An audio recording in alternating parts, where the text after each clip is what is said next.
The maximum precision possible now comes very close to perfection using the Heraeus chrome cobalt system.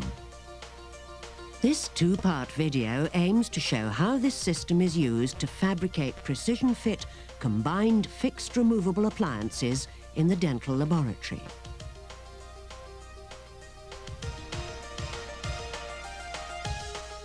The most impressive method of trying and testing a chrome cobalt system is to ensure that it can be used to cast one-piece denture bases for combined fixed removable appliances. The first part of this film shows how the retainer crowns are fabricated.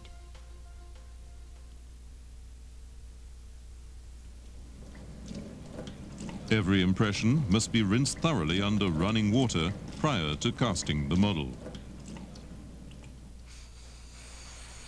It is then dried with compressed air. Caution: the impression may be damaged if the air pressure is too high. Spray each impression with Hera SWE in order to wet and neutralize the surfaces. Ensure that the entire impression is moist. Allow 2 minutes for the Hera SWE to take effect and blow the impression completely dry. We recommend our Type 4 stone-hard plasters for casting the sectioned model. Bulk Hera stone is available in 2 colors, cream and blue. Hera rock is packaged in 120-gram sachets. In order to prevent the powder particles from settling out in the liquid, these plasters must always be mixed with Gips Brilliant liquid. The 1-liter bottle of Gips Brilliant liquid is mixed with 19 liters of water, producing 20 liters of solution.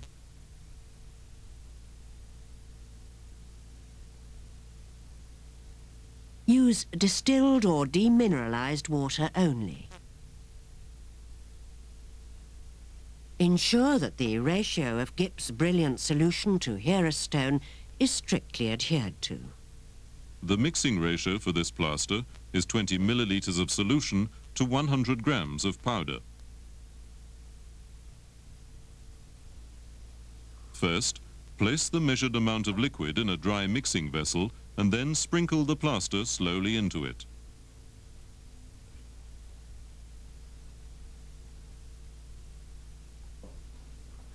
Quickly mix the powder and liquid by hand.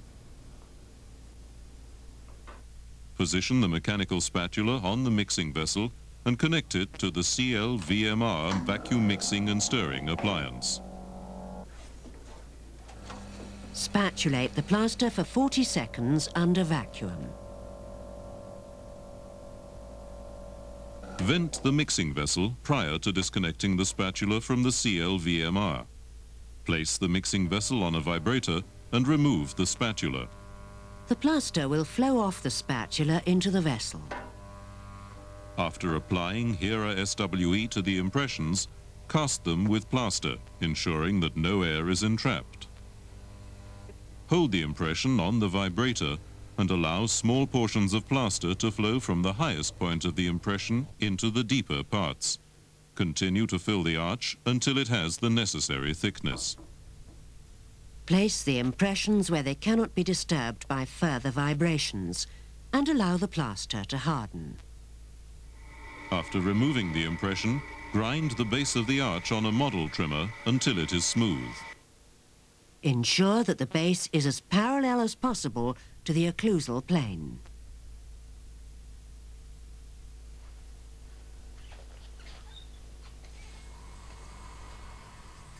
We recommend rounding off the corners of the base with a plaster cutter. We do, of course, use a dust extractor.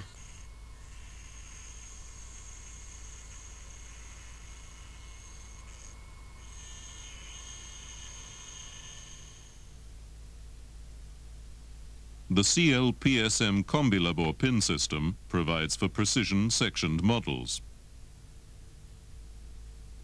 Drill exactly parallel holes in each segment of the arch, using the paralleling jig. Drill each die segment twice. Exposed ridge sections and dentula segments should be provided with several pins, which should be placed as far apart as possible. Blow the dust out of the holes with compressed air.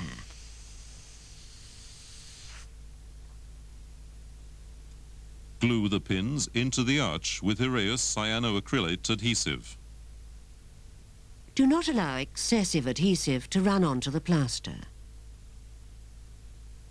Place a metal sleeve over each pin in the die segments and press the sleeves fully down, thus preventing them loosening while the base is being applied to the arch.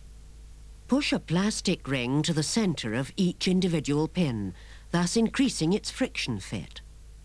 This is how it should be. The pins are all of exactly the same length and are parallel to one another. Spray AVSEQ01.wmv plaster-to-plaster isolating agent onto the completed arch.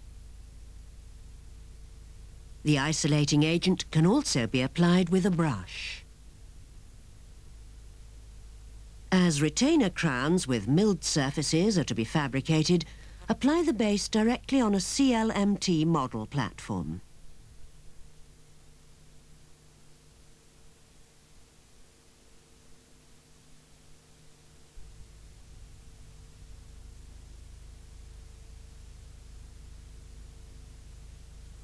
Place a mounting plate and rubber ring on a base plate, fill it with Herrastone, and press the arch into the soft plaster until all pins contact the base plate evenly.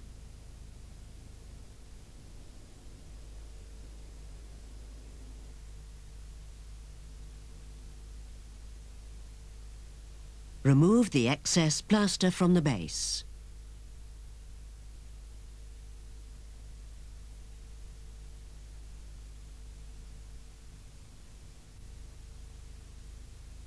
Allow the plaster to harden and remove the model platform. The rubber ring should remain around the model base.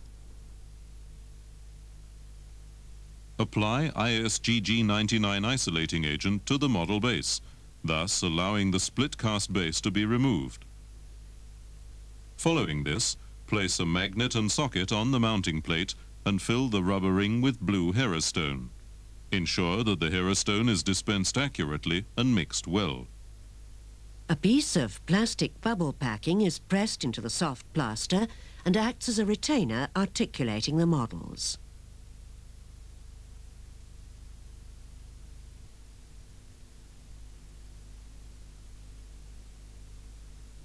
The models are then trimmed and sent to your client, who articulates them using a face bow or transfer bow. The arch must be sectioned into single segments in order to expose the margins of the preparations and to wax up the pattern accurately around them. The CLMS model saw, with its 0.3mm diamond-coated blade, produces smooth parallel saw cuts right down to the model base.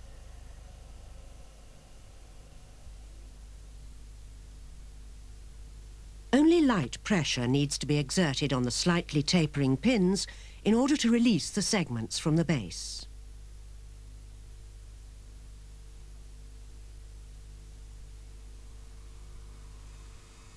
The gingival margin, which was included in the impression, should be trimmed off the die, thus exposing the preparation margin. This is best carried out under a stereo microscope.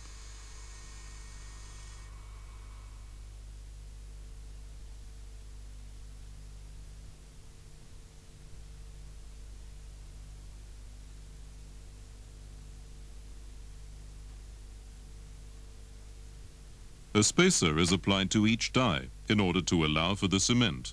The margins should not be covered. Waxing up the retainer crowns correctly for combined fixed removable restorations is an extremely important stage in fabrication and demands a high degree of experience and ability on the part of the technician. After applying Hera IS-99 release agent to the dies, dip them in yellow wax to apply the first coat and then wax them up fully using a different colored wax. This doesn't, of course, apply to telescopic units.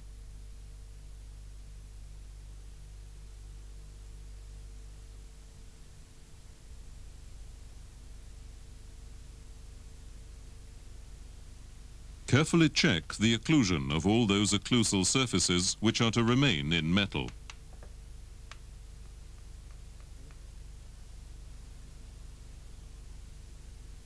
Correct the pattern where necessary until it is perfect.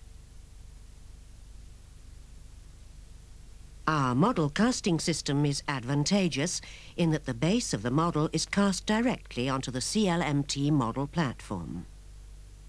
In order to mill the friction-fit surfaces parallel, only the model needs to be removed from the articulator and mounted on the model holder. Mount the model on a CLMF2000 motorized milling machine and begin by establishing the best path of insertion for the removable appliance. Tilt the model holder until the best angle for milling the parallel friction-fit surfaces is found.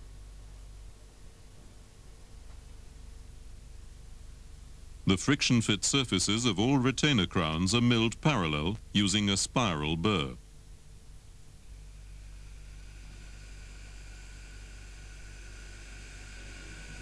Milling is carried out at low speed in order to produce smooth surfaces. The correct speed must be ascertained for each individual type of wax. We aim to produce smooth surfaces on the wax, the crown being 0.4 millimeters thick.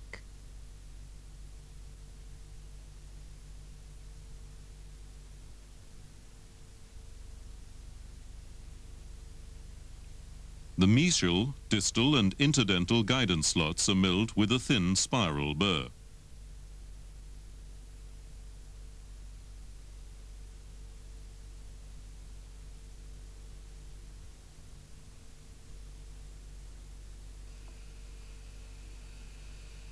It's important that they're positioned and shaped so as to retain the appliance well.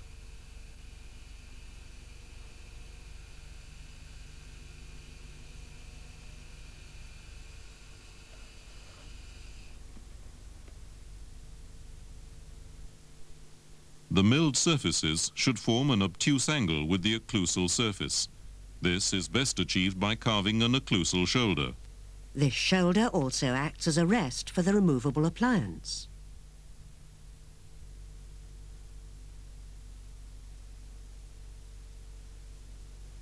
Each milled surface should be made as smooth as possible. They must be effective, well thought out, and must not include superfluous ridges, line or point angles. Sharp edges should be beveled off. The friction fit can be improved by waxing a prefabricated attachment, for example a duolock, onto the terminal abutment.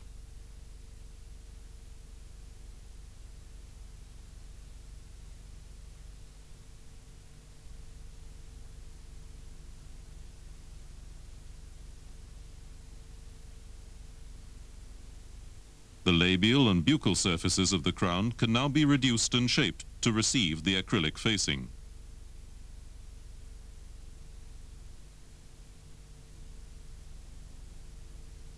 It is important that the incisal edge of the metal is stable, yet invisible once the facing has been applied. It is also important that the crowns have a uniform thickness of approximately 0.3 millimeters and that the amount of metal which could become visible is kept to a minimum.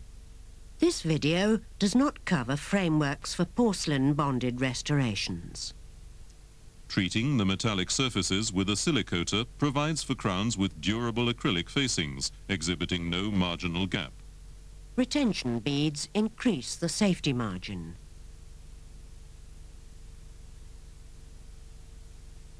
The retainer crowns have been waxed up carefully, applying sound knowledge and practical skill. They can now be prepared for investing.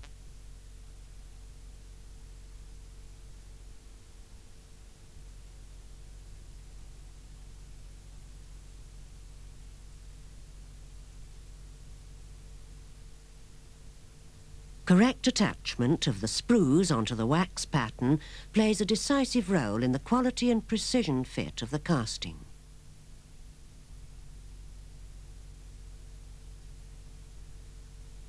Piraeus prefer T-bar sprues.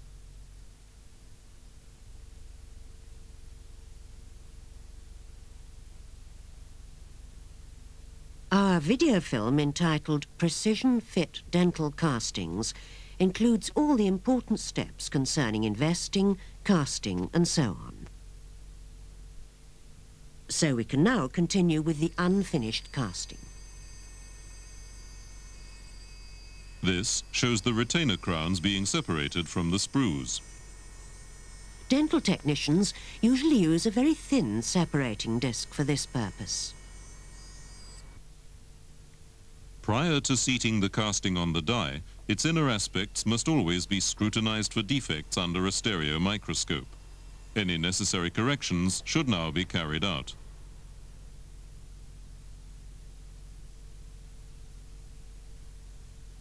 Should the casting fit correctly, trim off the remains of the sprues.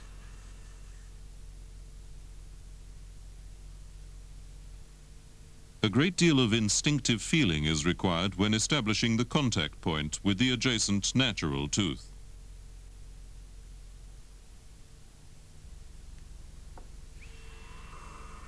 The best rotary instrument for this purpose is a suitable rubber polisher.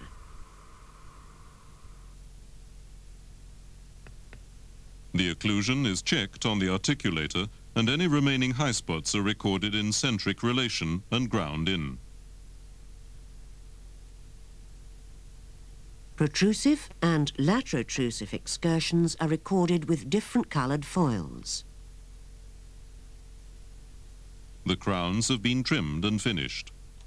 A brush with glass fibre bristles is used to give them an attractive matte finish.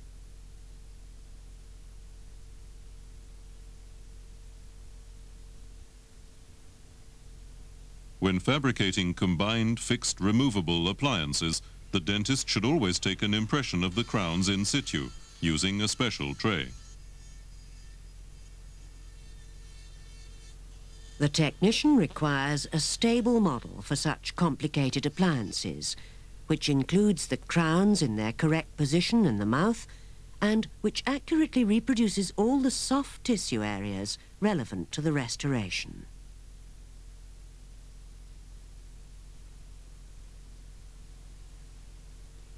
The dentist should take the impression and record the centric occlusion at the same time.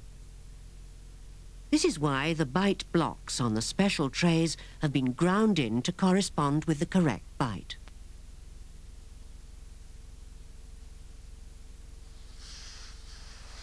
After rinsing the impressions thoroughly under running water, blow them dry.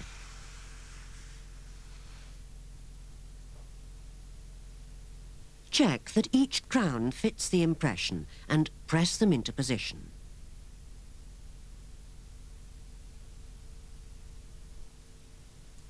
A thin coat of wax is then applied to the interior of each crown, ensuring that the inner and outer aspects of the margins remain free.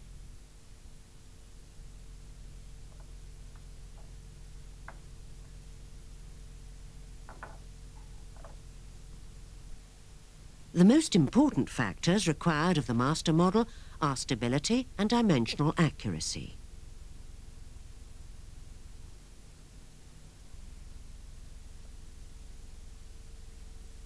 In order to achieve these, the crowns should be 3/4 filled with acrylic, for example, Palavit G. A screw is then pressed into the soft plastic.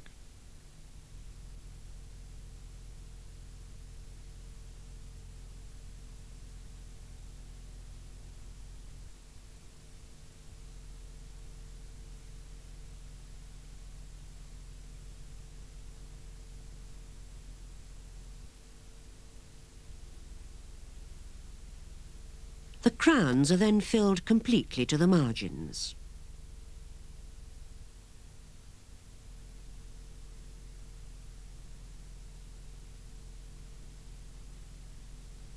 Allow the acrylic to set and spray the impression with Hera SWE.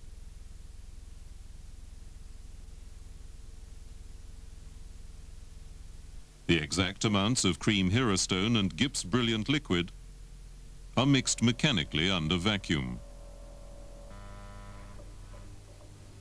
Vibrate the Hera stone into the entire arch.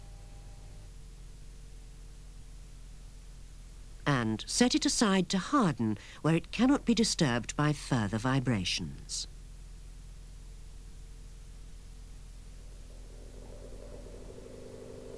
When fabricating any type of milled restoration, we recommend casting the model base on the model platform included in our model casting system. You must, of course, use the same precisely dispensed plaster as was used for the arch.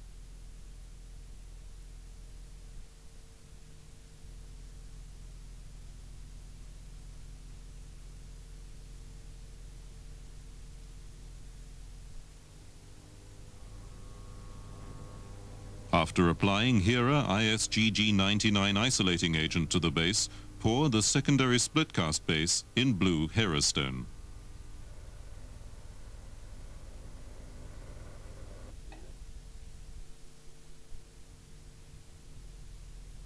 In order to obtain a smooth base, press a pane of glass or plexiglass onto the soft plaster and down onto the rubber ring.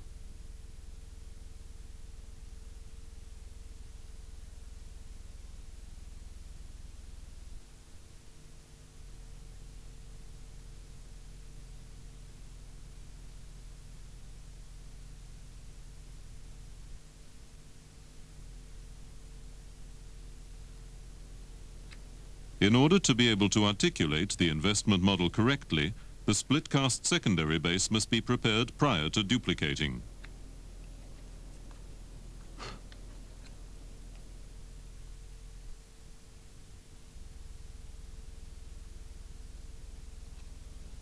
As the dentist has already recorded the centric occlusion using the bite blocks on the special trays, only the impression should be removed from the model.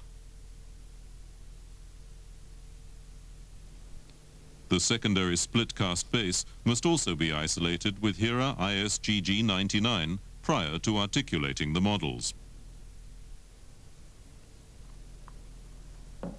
Short pins, which are not stuck in place, retain the model on the articulating plaster. We would like to reiterate the advantages of the split cast system. The primary base can be repositioned exactly on the model platform in order to prepare for milling. The secondary notched split cast base is for preparing the duplicate investment model, which can then be articulated precisely and at the correct level.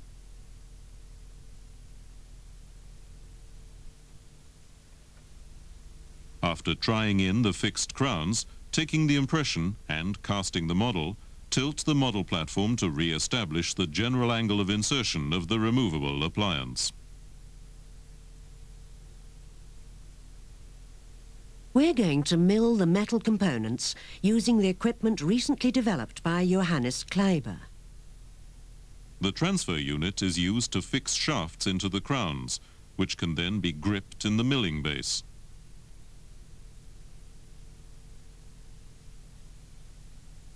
Use the sharpening unit to dress the stones or rubber polishers so that their sides are either parallel or at the desired angle. Each crown is fixed onto the shaft with sticky wax or Kulsa GLC acrylic while still on the milling machine.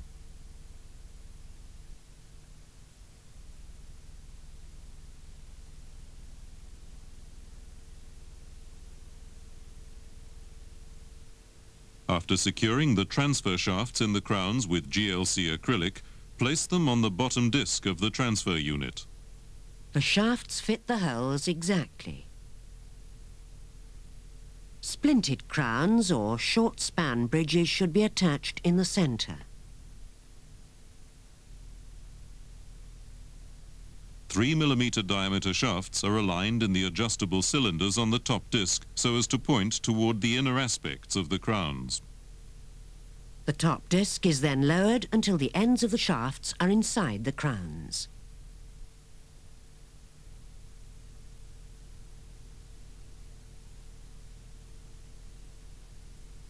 The parallel shafts are secured in the crowns with palavit G.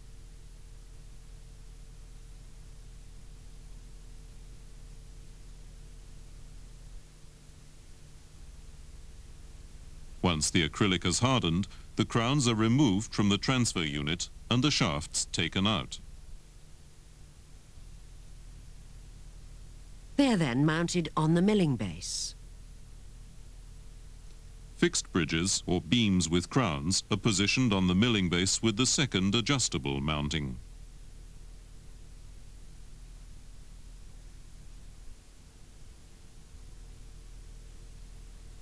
The greater the circumference of the milling instrument, the smoother the surface can be milled at low speed. The restoration and milling base are pressed lightly onto the milling instrument and the speed varied until the instrument ceases to vibrate.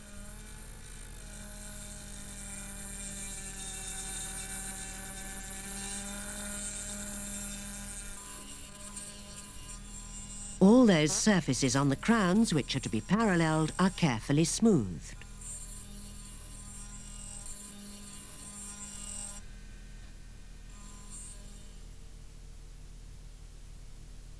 They must not exhibit any grooves, vibration marks or undercuts.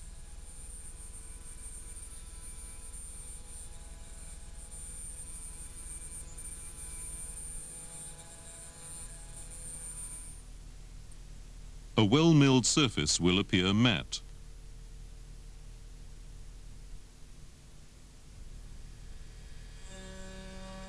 Guidance slots and interlocks must be milled very carefully.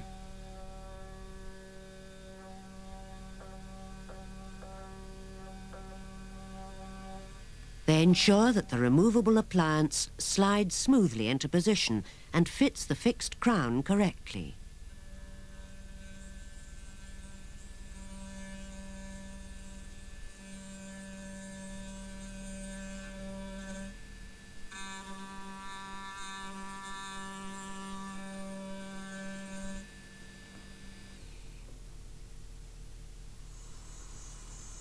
The final stage to be carried out on the fixed crown consists of smoothing the occlusal shoulder and the interlock insertion guide.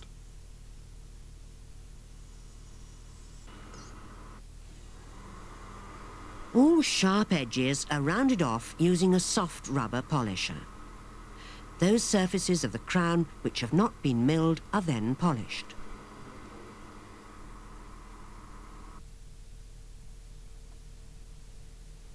After trimming and polishing, the crowns are best cleaned in an ultrasonic cleaner. They are now ready for the removable appliance to be fabricated using the Heraeus chrome cobalt system.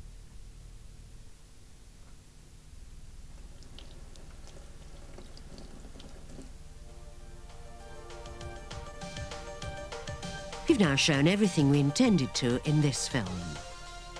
The second film about the Heraeus chrome cobalt system shows the fabrication of the chrome cobalt denture base using the one-piece casting technique. Many thanks for your attention.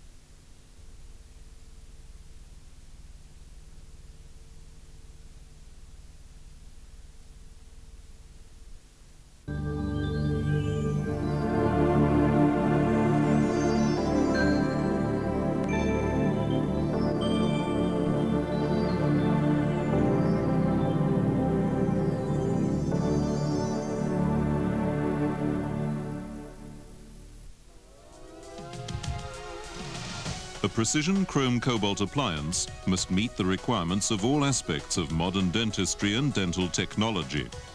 This objective is easily attained using the high-grade materials and equipment included in the Heraeus chrome cobalt system.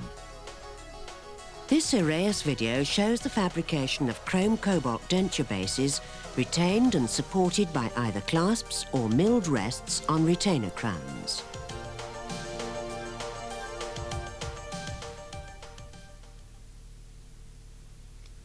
The technician should outline the denture base on the study model according to the sketch provided by the dentist. The client's and patient's wishes are interpreted through the dental technician's ability and experience.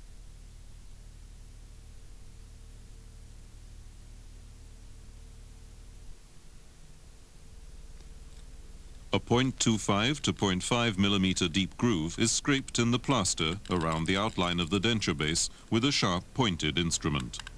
This will cause a slight ridge on the casting, which prevents food impaction under the denture base.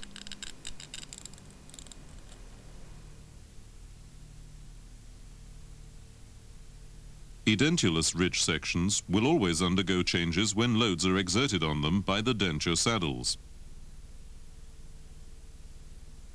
They should be covered with 0.7 millimeter thick wax to allow them to be relined.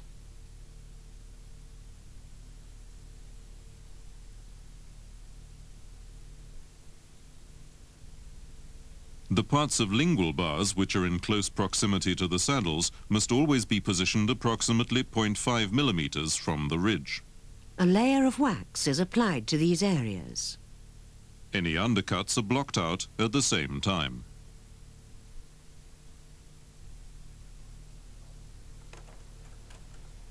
The models are placed on the model table in order to establish the best path of insertion and to mark the most bulbous contours of the teeth to be clasped. First, survey lines are drawn around the most bulbous contours of all teeth to be clasped. The depths of the undercuts to be engaged are then measured. They should be 0.2 millimeters deep for premolars and 0.3 to 0.35 millimeters deep for molars. The clasp should cross the survey line so that 1/3 of the clasp engages the undercut. All rigid sections of the clasp, including the bracing portion, must be on or above the survey line.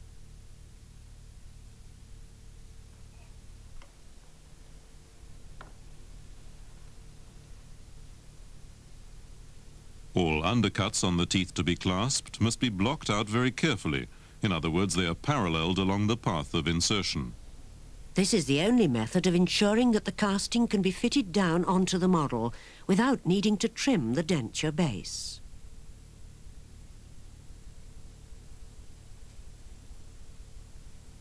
In order to place the wax or flex seal patterns correctly, the position of the clasps must be readily identifiable on the duplicate model.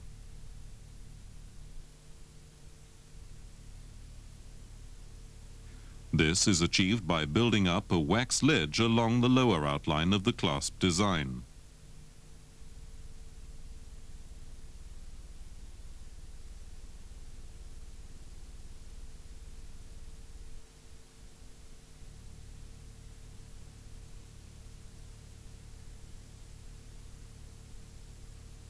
The master model has now been prepared for duplication.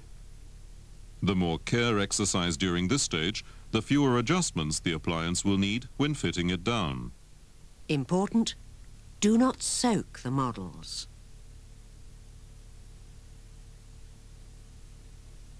When duplicating, only spray the model with Hera SWE if absolutely necessary.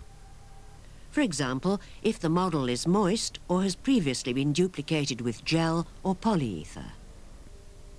The Heraeus variable duplicating flask is available in 3 sizes in order to use the duplicating silicone as efficiently as possible. The appropriate size should be selected for each model.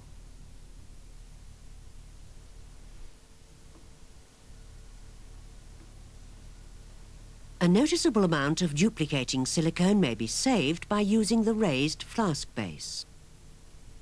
All undercuts and the space between the model and the flask base should be blocked out with silicone. Avoid applying thin layers of blocking out silicone.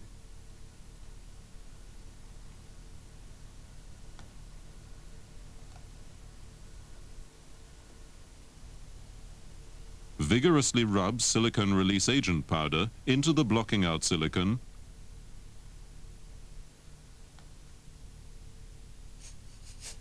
and blow off the excess. This prevents the duplicating silicone sticking to the blocking out silicone.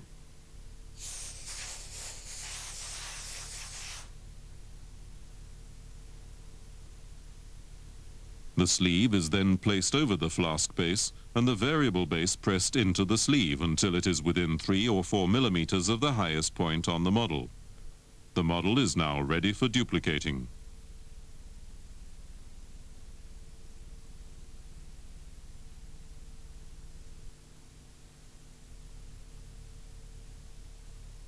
Hereform is an unfilled addition polymerizing duplicating silicon which is capable of reproducing even the finest details.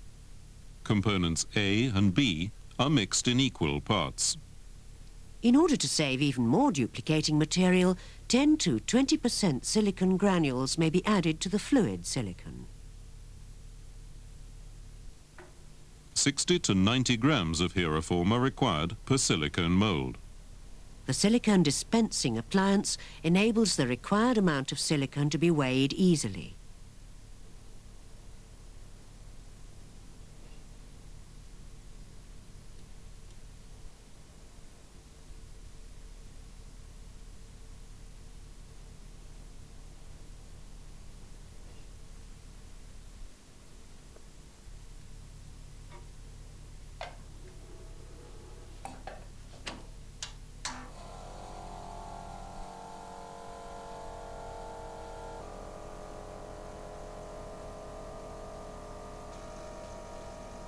The silicone is mixed for 50 seconds under vacuum in a CLVMR spatulator.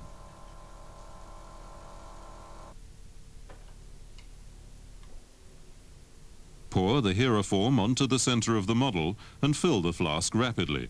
Ensure that no bubbles are incorporated and that the silicone flows into even the finest details on the model. Further savings may be achieved by placing chunks of silicone from previous molds in the fluid silicon. The variable base must not be covered with silicone. Hereform sets in 30 minutes.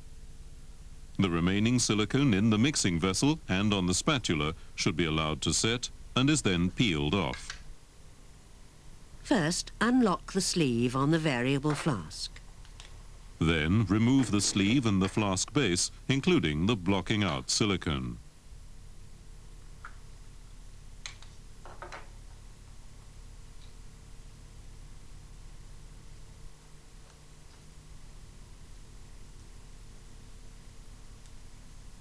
Release the adhesion between the Hereform and the model by blasting compressed air between them. Thus, the model is easily removed from the mold without ripping the silicone. The mold reproduces even the finest of details from the surface of the model. We are now going to turn our attention to the second pair of models which are to be used for fabricating a combined fixed removable appliance. Our aim is to produce duplicate models which can be rearticulated accurately. The models are prepared for duplicating and placed on the base plate in the flask base.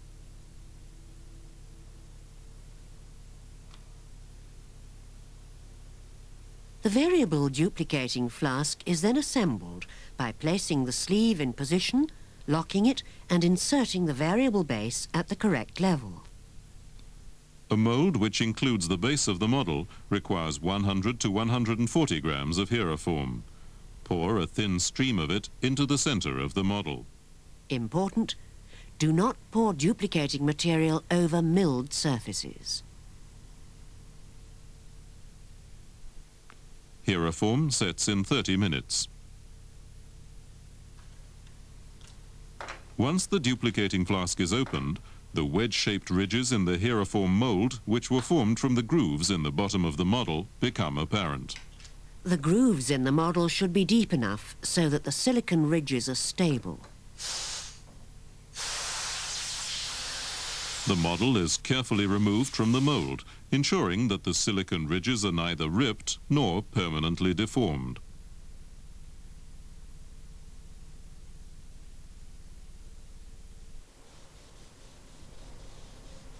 Spraying the silicon molds with Hera SWE stress relieves the hydrophobic surface, thus improving the flow properties of the investment material. Allow 2 minutes for it to take effect and blow the mold dry.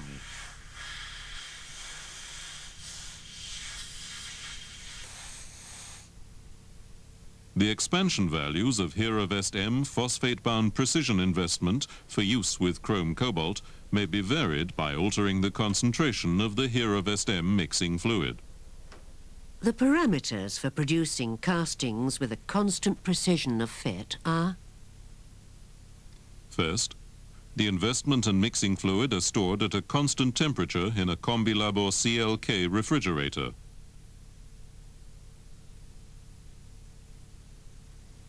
Second, the mixing fluid is used at a concentration of 70% for the restorations demonstrated in this film. The concentration can be varied between 65 and 75%, depending on the complexity of the appliance being fabricated.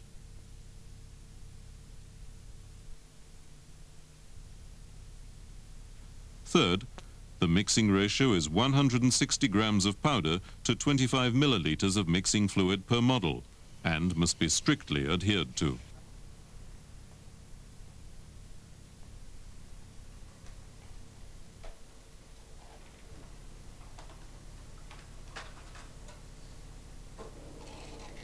investment and mixing fluid are mixed for a few seconds with a spatula.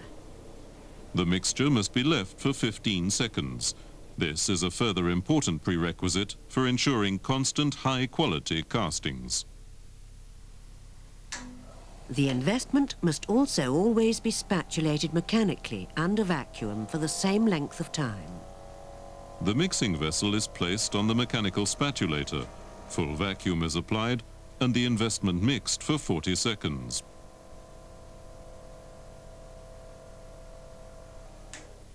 Once the investment has been mixed, vent the mixing vessel and disconnect it from the spatulator.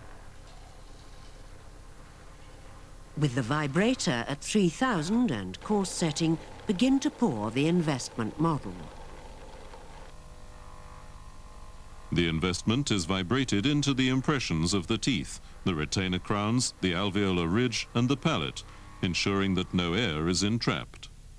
Once this level has been reached, the vibrator is switched off immediately and the rest of the mould filled completely.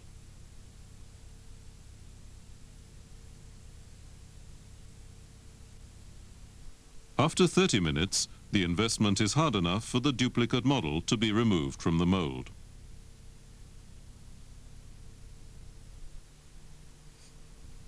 Although HeraVest M models are hard and robust, care must be exercised when removing them from the mould.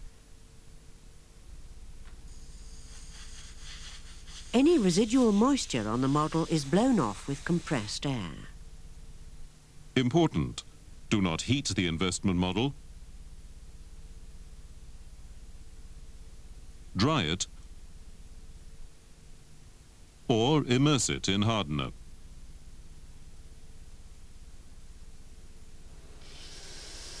In order to save investment, any model base which is too thick should be reduced on a model trimmer.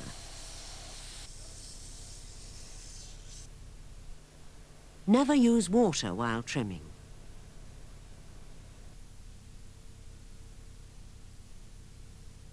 We recommend outlining the large connectors on the investment models with a lead-free marker, according to the design on the master model.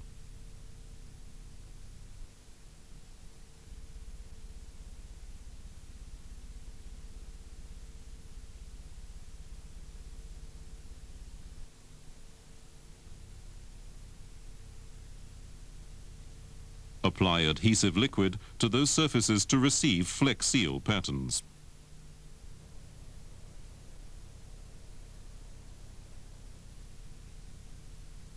Warming the investment models to 35 to 40 degrees Celsius prior to waxing up will simplify matters.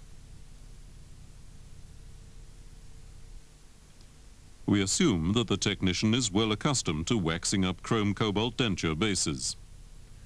A detailed explanation of how to wax up metal denture bases would be too comprehensive for inclusion in this video. We would just like to say one thing. The neater, smoother and more accurate the wax pattern is, the less finishing will be required later. Also, ascertain that the Flex Seal patterns or sheets adhere well to the investment model and that no peripheral gap has been left between them and the model. Although relatively inaccurate, occluding the model's freehand will prevent the most basic of errors.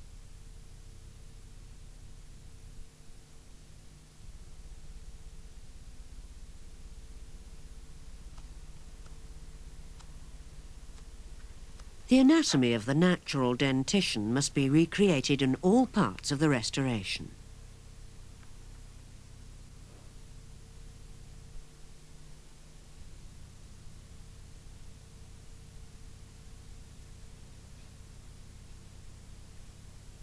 Therefore, when fabricating combined fixed removable appliances, ensure that the interdental connectors are strong yet not oversized.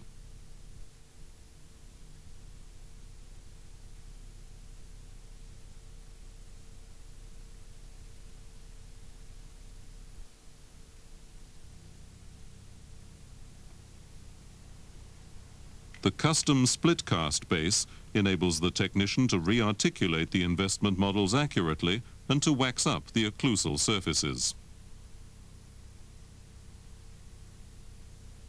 This is the only method of producing one-piece precision chrome cobalt castings with occlusal surfaces. Other dental professionals will recognize the competence and experience of the dental technician by the wax patterns they produce. A carefully waxed up pattern also indicates that the technician is interested in their profession and in providing the patient with a first-class prosthesis. A further very important factor for ensuring constant precision of fit and sound castings is that the sprues are designed and attached correctly. 2 3.5mm diameter main feeder sprues per denture base are sufficient.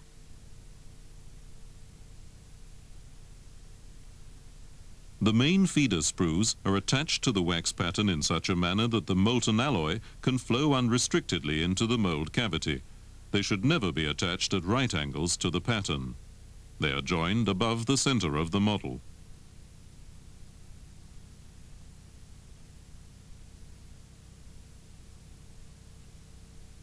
The main feeder sprues must ascend along their entire length from the pattern to the crucible former. Although thicker sections of the mold can be cast via thinner sections, this will create voids in the alloy, causing it to solidify under stress. They must therefore be supplied via a 2.5mm diameter reservoir sprue.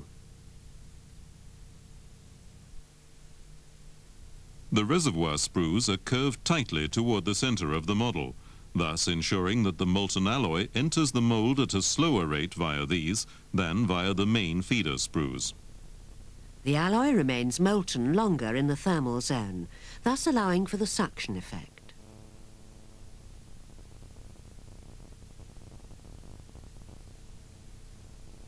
The lowest point of the crucible former should be 3 to 4 millimeters above the highest part of the wax pattern. After the sprues have been joined and shortened as appropriate, position the crucible former and wax it into place.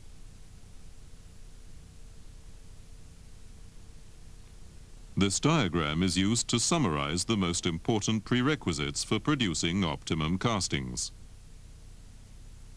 First, directional solidification of the alloy in the mold can only take place if the crucible former and sprues are centralized. Second, the base of the model should be 10 to 20 millimeters thick. The crucible former should also be covered by the same amount of investment.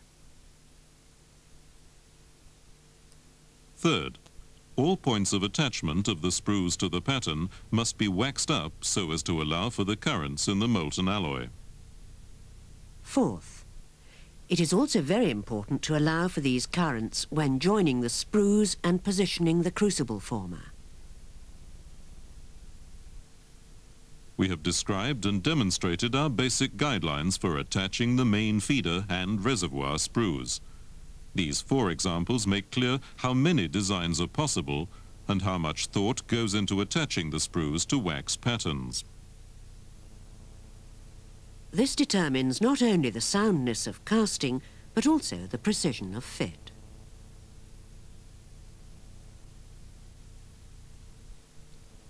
A 1.2mm diameter pressure compensation port is used to ensure that the molten alloy fills the mold at a constant rate and 3 to 4 times as quickly. The pressure compensation port connects the extremities of the wax pattern, its vertical air vents being at least 1 centimetre long.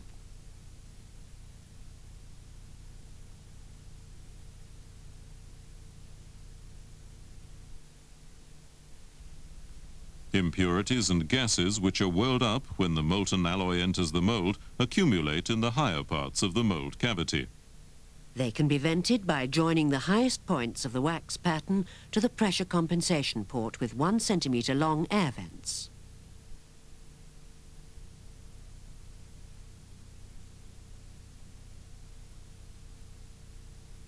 The pattern should be scrutinized carefully as long as adjustments are still possible. We do not apply a surface wetting agent prior to investing. The wax patterns of our 4 chrome cobalt appliances are now ready for the investment molds to be poured. When using our chrome cobalt system, it's no longer necessary to embed the model completely in investment. It can simply be invested from above. A crepe sleeve is wrapped tightly around the base of the model. If necessary, the base may be lightly trimmed without using water. The crepe sleeve must be at least 5mm from all parts of the wax pattern. The crepe sleeve should fit the base tightly, thus preventing the investment leaking out. The same ratio of investment to mixing fluid as was used for the investment model is used when pouring the rest of the mold. 320 grams of Heravest M and 50 millilitres of Heravest M mixing fluid are sufficient when investing from above.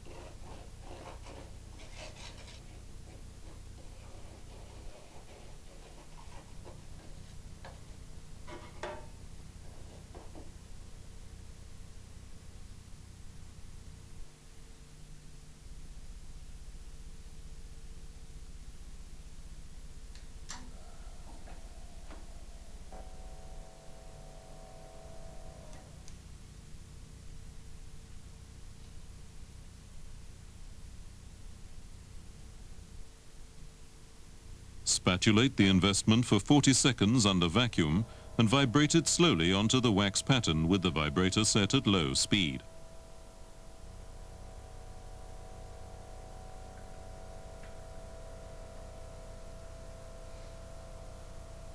As soon as the pattern is covered, switch off the vibrator and continue pouring the investment until the crucible former is partly immersed. The investment requires a minimum of 30 minutes to harden. It should not be exposed to any further vibration during this period.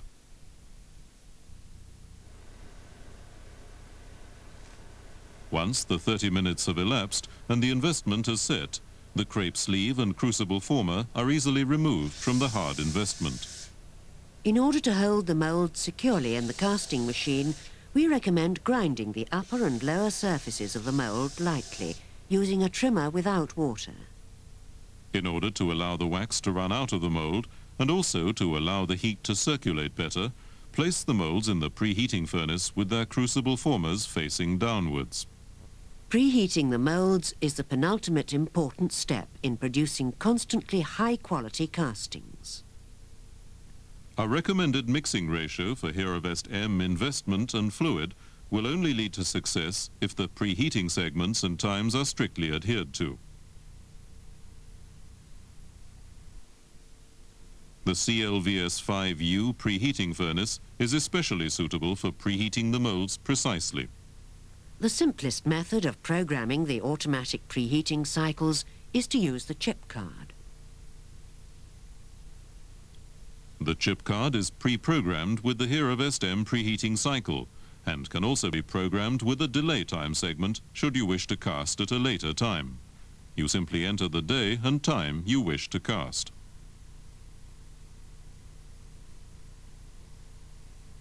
The preheating cycle will then run automatically in advance of this preset time. The total expansion of the investment material is the sum of the setting expansion and the thermal expansion. A 70% concentration of mixing fluid causes the investment to expand approximately 1.2% on setting. The most important preheating stage is that which heats the molds from room temperature to 270 degrees Celsius at a heat rate of 8 degrees Celsius per minute.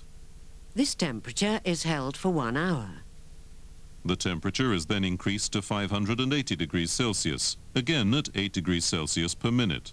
The moulds are then held at 580 degrees Celsius for a further 50 minutes. The final temperature, which is also referred to as the casting temperature, is 1030 degrees Celsius and should be held for 40 minutes. The moulds are now ready for casting. The last important step in fabricating optimum castings concerns melting the alloy and the casting procedure itself. Heraeus have a great deal of experience in developing and manufacturing vacuum and pressure casting machines for all dental laboratory applications. The best castings are produced by casting Heranium CE chrome cobalt in a CLIG vacuum and pressure casting machine. This machine is operated in the same manner as its predecessor, the CLIM, which is fully described in our video entitled Precision Fit Dental Castings.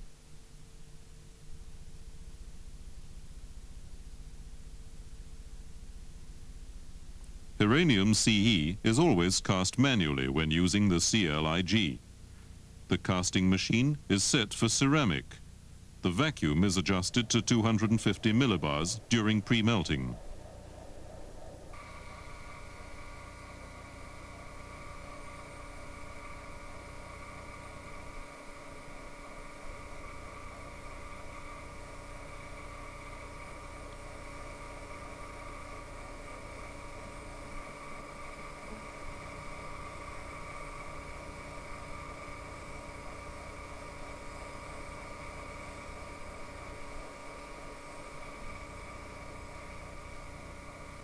Pre-melting is halted immediately once all but the uppermost metal ingots have liquefied.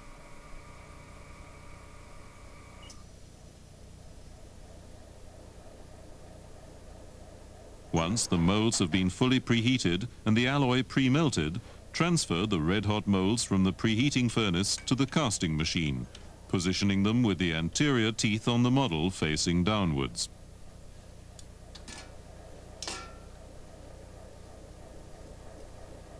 Restart the melting process and observe the melting alloy. Our chrome cobalt molybdenum alloy, Heranium CE, is supplied in 6-gram cylindrical ingots.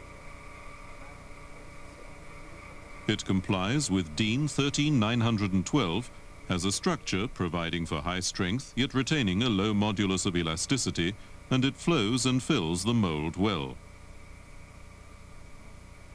When the uppermost ingot is completely red hot with no remaining dark zone, press the manual casting button. The casting machine will automatically run through its casting sequence.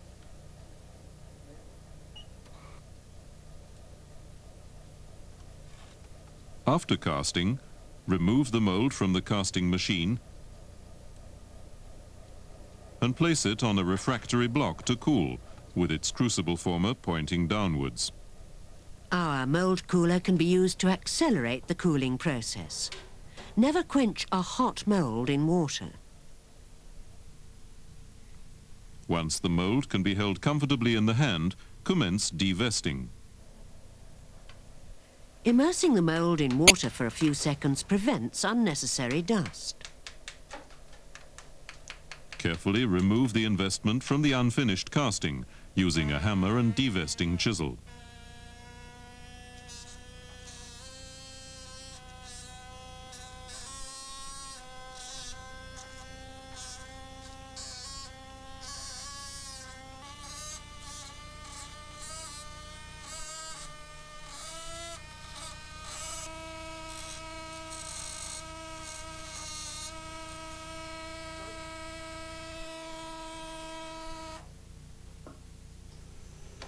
The unfinished castings are then sandblasted using our M grit at a pressure of 4 bars to remove the remaining investment and oxides.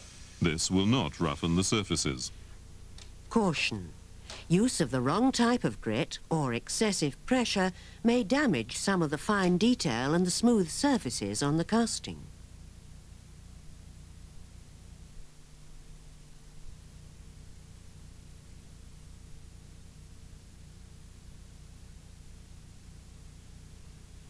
Commence finishing by removing the pressure compensation port, air vents and feeder sprues from the casting and grinding off all remains.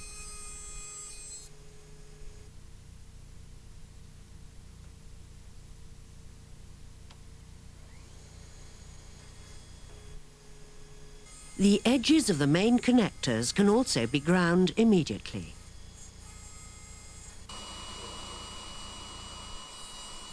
The inner surfaces of all clasps and friction-fit surfaces on the removable appliance are scrutinized under a good quality magnifying glass for casting defects, which are then removed. None of these surfaces should be ground with stones or burrs. The denture bases are trimmed using standard techniques. The neater and smoother the wax pattern, the less finishing is required.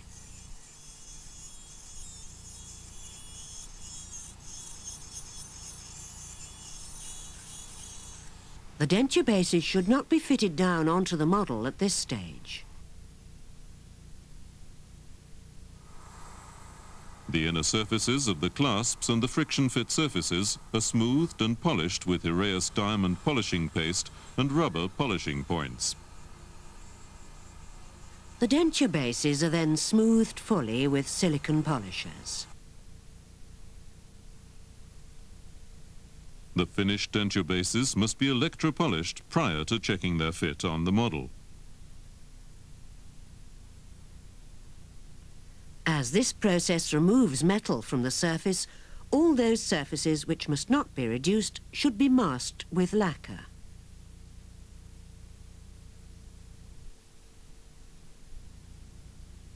Hirapol electrolyte is matched to our Heranium Chrome Cobalt Molybdenum alloy. In order to give all appliances the same high luster, the same temperatures and times must be used. The temperature of the electrolyte must therefore be monitored while polishing.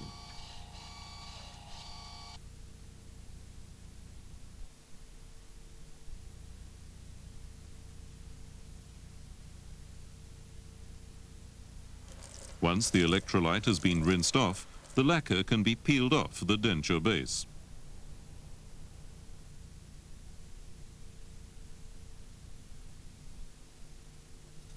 The viscose layer remaining on the denture base after electropolishing is removed in a Herasona S ultrasonic cleaner.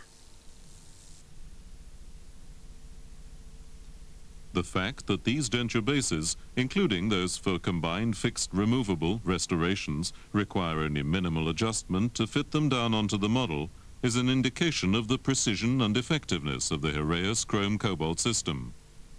We do, of course, assume that every stage in the process was carried out exactly and according to our recommendations.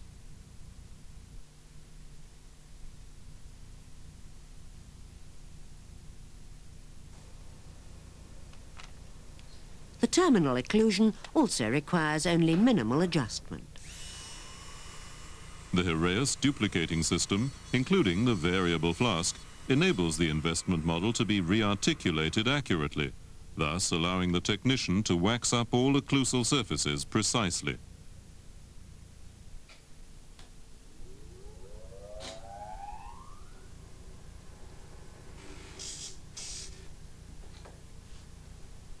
Uranium is a chrome cobalt molybdenum alloy which can be polished very well.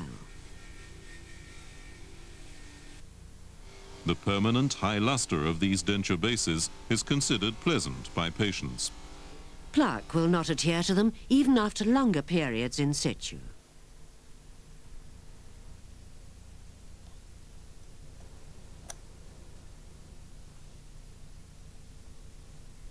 the technician should check each individual component carefully. Special attention should be paid to the precision of fit and to the final polish of the appliance after cleaning it in an ultrasonic cleaner.